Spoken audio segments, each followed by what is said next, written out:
Okay, so for part of the video for today, just give you guys a quick heads up. This is gonna be the intro. I'm gonna do it really quick. We are redoing the garage. I have it most of the way done. It was just a lot of boring, just walking back and forth in the garage. It would have just ended up being sped up. But anyway, we have some toolbox liner from Ulsa Tools. They're awesome enough to send this over. So I'll just show you guys real quick what the difference between this and what came with my toolbox is. And real quick, I'm not sure the price on this, but I know if you guys use the code AG10, I'll have a link down to this below. But if you use the code AG10, you guys can get 10% off your order with it. Hey guys, so on top here is the layer of foam that came from the factory with my toolbox. And so just to give you guys a comparison real quick, just really quick to show you guys what the difference is. So you can see here there's a bunch of different holes in it.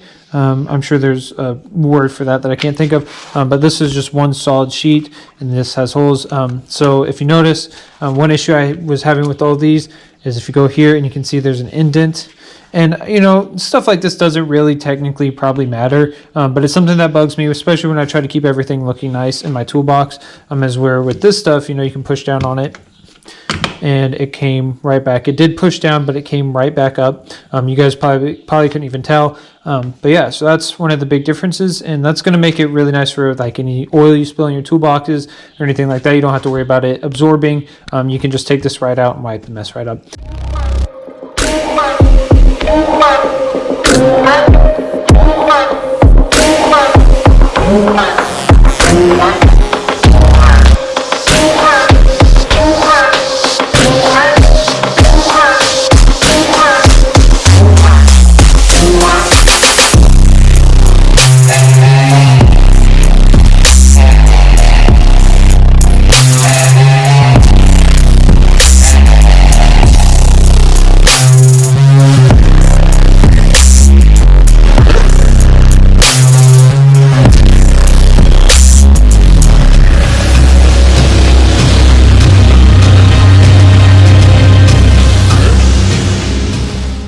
Okay, so I got most of the rearranging left, or I don't know what I'm trying to say. I got most of the rearranging done. I went ahead and did most of it off camera because I had to drag this toolbox all the way across the garage, and I could have edited the sound out, but it's just going to be a lot of work, and I didn't think you guys wanted to see me struggle, although it might have been kind of funny. But anyway, so all that's really left is I need to sweep the floors, I need to go grab my shop vac, and I need to get all these tools where they go and reorganize.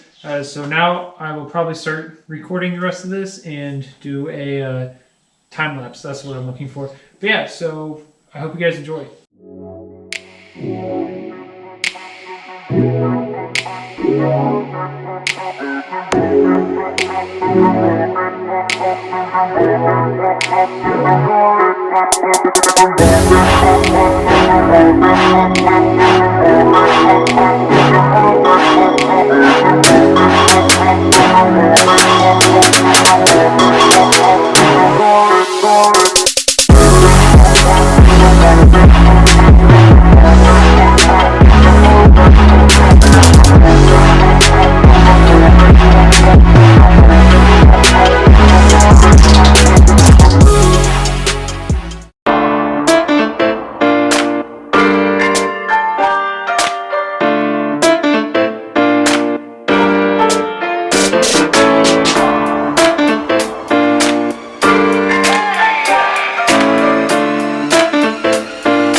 So I didn't get a whole lot done in this video. It was kind of just weird going back and forth across the garage and stuff like that. So anyway, I just wanted to let you guys know that this is now an awesome recording space. I can do more work with the camera over here. Before, there's never really anywhere for me to sit the camera while recording, or really even just work over here. So now this is all usable space.